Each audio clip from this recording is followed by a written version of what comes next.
रिन साहब से शुरू करते हैं। रिन साहब, आपके नज़दीक 2 मिनट में मुख्तसर बताइए हल क्या है।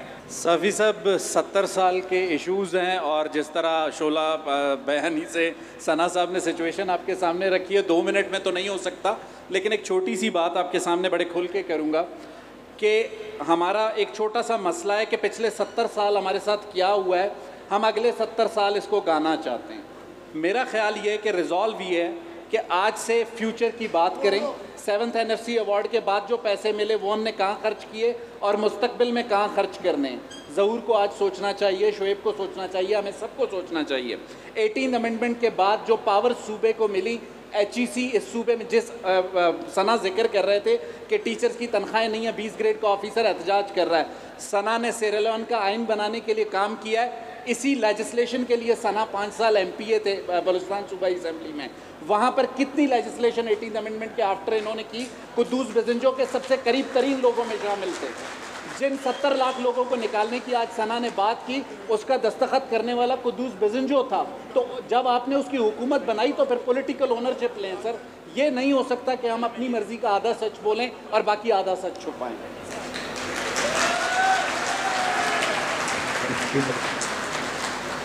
देखिए, इसका हल ये है कि सियासतदान जो हैं लोगों से झूठ बोलना बंद करें और जो मनगढ़ंत बयानिया जिसकी वजह से नौजवानों का नुकसान हो रहा है, हम उसको अपने तौर पर रिकंसाइल करने की कोशिश करें। मसला ये है कि जब हम पॉलिटिकल क्लाउड बनाने के चक्करों में वो तमाम हदें पार करते हैं और ये नहीं सोचते कि इससे हमारी जो नौजवान नस्ल है, हमारी जो ऑडियंस है, उसका जो है गलत क्या इम्पैक्ट पड़ रहा है, तब जाके इसका मसले का हल निकल आएगा। जहाँ तक बॉटम लाइन में आपने पूछा, देखिए मसले का हल ये है कि हमारे जितने भी पॉलिटिकल अकाबरीन हैं, हमारी रियासती ज़िम्मेदारान हैं, तबाह मिले और बलूचिस्तान को एज अ प्रायोरिटी केस उसको जो है ट्रीट करें। और हमारी जो नौजवान नस्ल, खुसूसन नाराज़ तो वही है, मैं, सना बलोच, डॉक्टर मालिक साहब, शोएब, ज़ियारतवाल साहब, हम नाराज़ नहीं हैं, हम बेसिकली बेनिफिशरी हैं। हम जो है इसे प्रतिनिधि भी जाते हैं, फ़ायदे भी उठाते हैं, PSDP को भी लेते हैं, पर्क्स एंड प्रिविलेजेस भी लेते हैं, जायदादें भी बनाते हैं, लेकिन उसकी जस्टिफिकेशन के लिए लोगों को चूरन देते हैं। और उस चूरन को जो है आप उस हद तक बेचें जो नुकसान पैदा ना करे। जो चूरन नुकसान पैदा करे या जो है लोगों को जो है वो रियासत के सामने खड़ा करे, तो उस पर जो है हमें सोचना चाहिए। मैंने पहले भी आपको अर्ज़ किया था कि हिस्टोरिकल पर्सपेक्टिव को आज आप हमने गलत शलत करके लोगों को पेश किया। फिर दूसरा ये है कि हम जो रियासत और जो प्रोविंस के जो मसाइल हैं उनको अपने तौर पे बयान करते हैं। यहाँ इस रो में जितने भी पॉलिटिशियन मिले बैठे हुए हैं, एक भी पॉलिटिशियन ये नहीं कह सकता कि उसको इक़्तिदार नहीं मिला। क्या डॉक्टर मालिक साहब इक़्तिदार में नहीं थे? क्या सना बलोच साहब 97 में और 2018 के बाद जो कुद्दूस गवर्नमेंट आई उसमें इक़्तिदार में नहीं थे? क्या इनको पॉलिसी मेकिंग अदारों में जाकर ये बातें करने का मौका नहीं मिला? सबको मिला है। मसला ये है कि हम वो बात कर देते हैं जिससे हम ये समझते हैं कि हमारी जो पॉलिटिकल ऑडियंस है वो खुश हो जाएगी, हमारे क्लाउड में इजाफा होगा, वो हम कह देते हैं। वो बात हम नहीं कह देते जो हकायक पर मबनी हो। जहाँ तक धांधली का इल्ज़ाम है, मुझे आप बताएं साफ़ी साहब, इस रो में बैठे किस किस पे धांधली का इल्ज़ाम नहीं लगाया? सब पे लगाया। सब के सब पे जो है उनके अपोजिशन ने धांधली का इल्ज़ाम लगाया है। जो बेनिफिशियरी होता है, जो बेनिफिशियरी होता है वो कहता है कि जी सब अच्छा है। जो सिस्टम से आउट होता है, उसको मौका नहीं मिलता, वो धांधली का इल्जाम जरूर लगाता है। नौशेरवानी साहब की तरफ आते हैं, जरा आपके साथ कुलीगी। जो मेरी गुफ्तगू थी लास्ट, मैंने कहा कि हम ये 55-60 सालों में जो है वो बल्दियाती सेटअप उसको फाल नहीं कर सके। ये वो चीज़ें थी फेडरेशन से हट के जो हमारे अपने हाथ में थी कि हम बुनियादी जो है वो ग्रास रूट लेवल तक जो है उस फायदे को या उस सिस्टम को पहुंचाते। बहरहाल मैं ये समझता हूँ कि जो एहसास महरूमी है मरकज़ की वजह से, वो तो अपनी जगह, ये 70 साल गुजर गए, लेकिन जो हमारे इलाकों से हमारे लोग हमें वोट देते हैं, जैसे मेरे भाई ने कहा, हमें उनके साथ सच बोलना चाहिए। जिस उम्मीद से हमें जिताते हैं तो हम इस बात पर भी कायम रहें 50% बलूचिस्तान के मसाइल हल होंगे, कि हम रोज़गार नहीं बेचेंगे, हम मेरिट करेंगे, हम आवाम का फंड, उनके वसाइल मुकम्मल तौर तक उन तक पहुँचाएंगे जो हमारे हाथ में है। शायद अरबों करबों हम ना ला सके, लेकिन जो सालाना करोड़ों मिलते हैं वो हम लोगों तक पहुँचा सकें। हम अगर वो चीज़ भी लोगों तक डिलीवर ना कर सकें, एक तो मरकज़ से हमें गिला है कि वो हमारे जो पैसे हैं हज़ारों बिलियन डॉलरों का, वो तो अपनी जगह है, लेकिन ये जो अरबों रुपए सूबे में जाते हैं, जो टेंडर होते हैं, जो नौकरियां आती हैं, जो रोज़गार नौजवानों को मिलता है, जो स्कॉलरशिप आते हैं, या जिस तरह जो है सना साहब ने जैसे कहा कि असेंबली के सामने जो है ये हमारे 21 ग्रेड के ऑफिसर बैठे हुए हैं अपनी तनख्वाहों के लिए रो रहे हैं। तो इस तरह के कई इश्यूज हैं जिनको हम सूबाई सतह पर हल कर सकते हैं, लेकिन हम उसके लिए क्या इकदाम उठा रहे हैं? हम वो इकदाम भी नहीं उठाते। हमें अपने लोगों के साथ सच बोलना चाहिए, ईमानदार रहना चाहिए। हम जब पोजीशन में आते हैं गवर्नमेंट के अंदर, हमारी तरजीहात चेंज हो जाती हैं। सलीम साहब, ये बहुत दिल से ये बात आपको कह रहा हूँ, जब जीतने के बाद एक पोजीशन बनती है, वो पोजीशन ये बनती है कि सबसे पहले मुझे कौन से ऑफिसर ट्रांसफर पोस्टिंग करने हैं, वो लोगों के मसाइल सारे पस मंजर चले जाते हैं। दूसरा हमारा होता है कि कितने डेवलपमेंटल, आप PSGP उठा के चलें, आप देख लें, थोड़ा बहुत डॉक्टर मालिक साहब के टाइम पे ज़रा एजुकेशन के हवाले से मैंने चीज़ें देखी कि गुज़श्ता 5 सालों में आप देखें जिस चीज़ पर नौजवानों की मुस्तकबिल और ज़िंदगियाँ अस्पतालों से बननी और जुड़नी है, कितनी स्कीम PSGP में 7-7, 5-5 हज़ार स्कीम सालाना रखा गया। उस स्कीम में अगर आप देखें कि इन 2 सेक्टरों को किस तरह डील किया गया। मैं आपको ये बात बताऊं, अभी तक हम बात कर रहे हैं कि मरकज़ के साथ लड़ेंगे, हम तो अपने बुनियादों को खोखला कर रहे हैं। एक स्कूल अगर वो अपनी बिल्डिंग को 3 साल में मुरम्मत ना कर पाए, क्योंकि हमारी तरजीहात भी नहीं। हम नुमाइंदे क्या करेंगे? हम सबसे पहले सोचेंगे कि हम वो फंड या उसकी रिलीज करवाएं जिससे हमें 4 रुपए कमीशन मिले। जो शाहिद साहब ने बात की कि इस वक्त हम कंफ्यूज है कि हम डिफ्रेंशिएट नहीं कर पा रहे हैं। जो हमारे भाई, जो हमारे दोस्त इस वक्त दहशतगर्दी का शिकार हो रहे हैं, हम उनके लिए भी कोई टाइटल रखें, या जो पहाड़ पे लड़ रहे हैं हम उनके लिए भी टाइटल रखें। लेकिन कम से कम हम ये सोचें, अगर ये दोनों स्टेक होल्डर हैं तो कम से कम वो पहाड़ में, वो तो डायरेक्ट नीचे आके आपसे बात नहीं करेंगे, कोई उनकी नुमाइंदगी करे, वो किसी को ऐसा मैंडेट दें। तो मेरे ख्याल से अगर ये पार्टियां इकट्ठी हों तो इंशाअल्लाह ताला एक बेहतरीन सोल्यूशन निकल सकता है, और वो इस ऐसे जो चीज़ें जो मामला सूबे को तबाही की तरफ ले जा रही हैं तो उसको बेहतर भी कर सकते हैं। Thank you sir.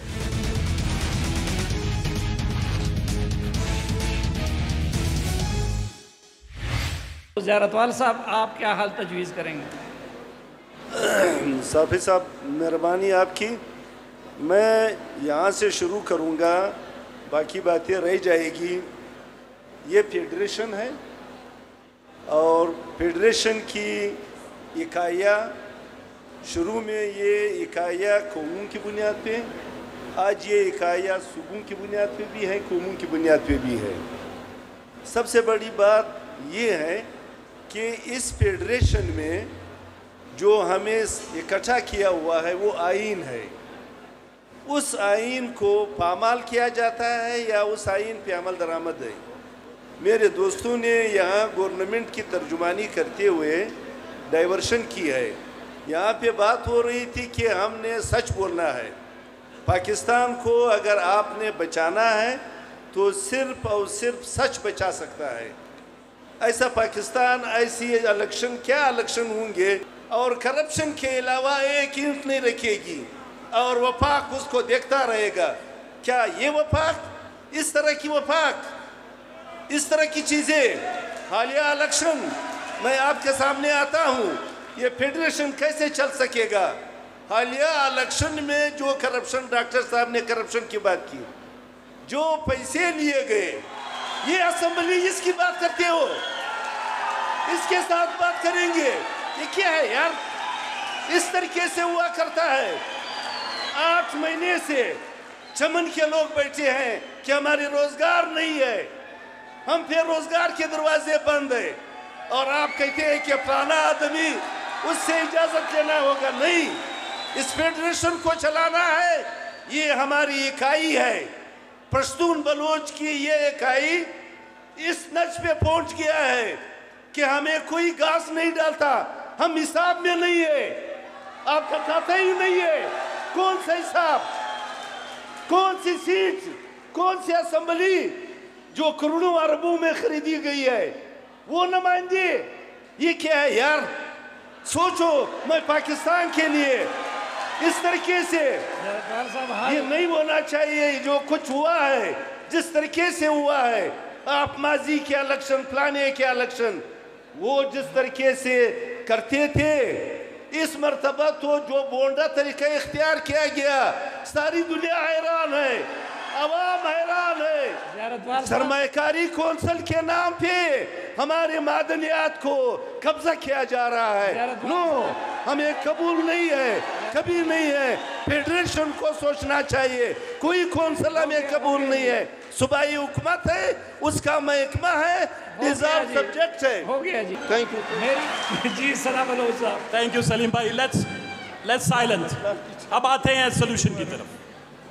Let's carefully listen to this part of the subject.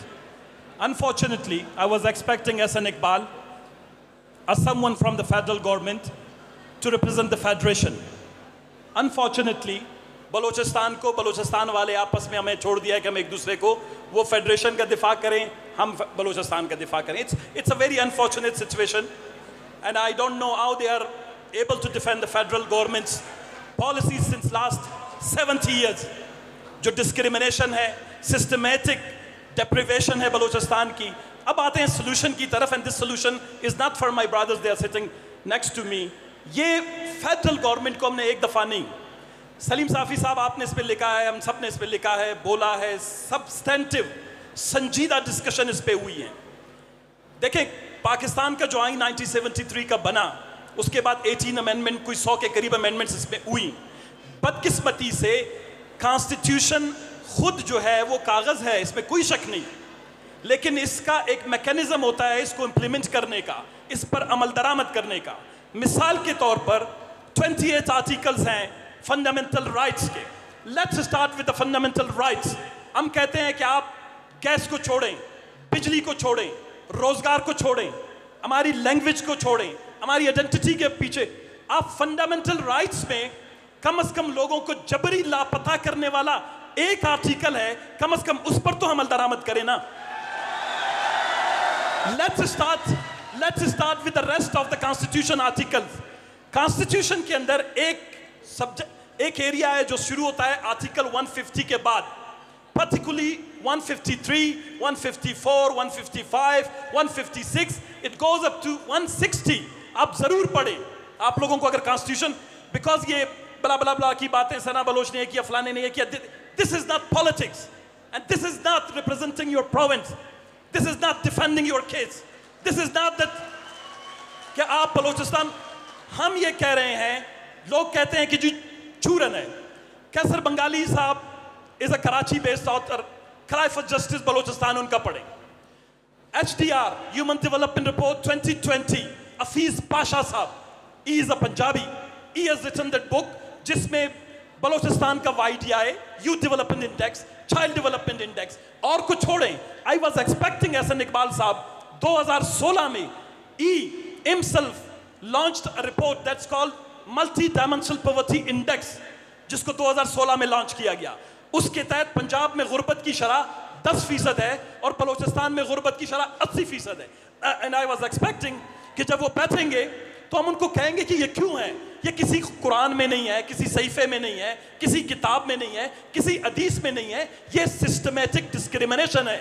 और सिस्टमेटिक डिस्क्रिमिनेशन को, अप्रेशन को, महकूमियत को कायम करने के लिए जाली इलेक्शन होते हैं. सलीम साहब, हम ये कहते हैं कि एक नया डायलॉग होना चाहिए.